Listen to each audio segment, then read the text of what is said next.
Kasabay ng International Human Rights Day, kinalampag ng ilang grupo ang tanggapan ng Chinese Embassy para iprotesta ang patuloy na pangharas ng China sa West Philippine Sea.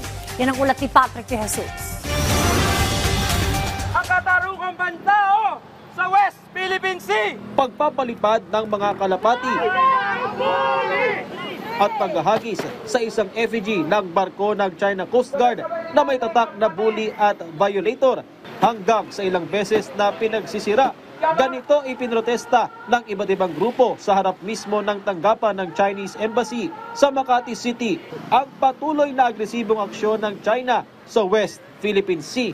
Kasabay ito ng pagdiriwang sa International Human Rights Day kung saan iginiit ng grupo na may tuturing na paglabag sa karapatang pantao ng mga mangingisda at sundalo ang iligal na pananatili ng mga barko ng China sa exclusive economic zone ng Pilipinas.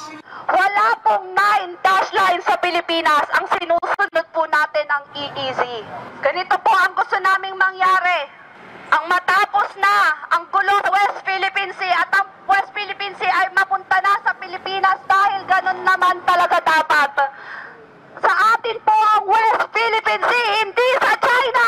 Ipinahayag din nila ang pagsuporta sa mga hakbang ngayon ng pamahalaan para igiit ang karapatan ng bansa sa WPS. Ating itindig, manindigan tayo upang ipaglaban ang mga kapwa nating Pilipino at hindi interes ng ibang bayan. Noong weekend lamang namataan sa MDA flight ng Philippine Coast Guard at Bureau of Fisheries and Aquatic Resources ang nasa 100 barko ng China sa Kalayaan Island Group sa West Philippine Sea. Pinakamarami rito ay Chinese maritime militia vessels na ilan ay nakitang nagkukumpulan. Nagpakawala rin ng flare mula sa Zamora o Subi Reef nang dumaan ang eroplano ng BIFAR. Sa gitna ng mga ganitong hamon, patuloy na nakaalerto ang Philippine Navy dahil hindi iniaalis ang posibilidad na tumaas pa ang tensyon hanggat may illegal na presensya ng mga asset ng China.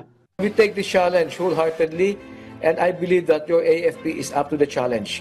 We are receiving little by little, dumating na yung ating mga modernization platforms. Ang problema, yung kabilang side, ang nanggugulo. So tayo naman, we will not back down. Bakit? Tayo nasa tama. Ito ay atin, lugar natin ito. So pinapanindigan lamang natin ang sa atin.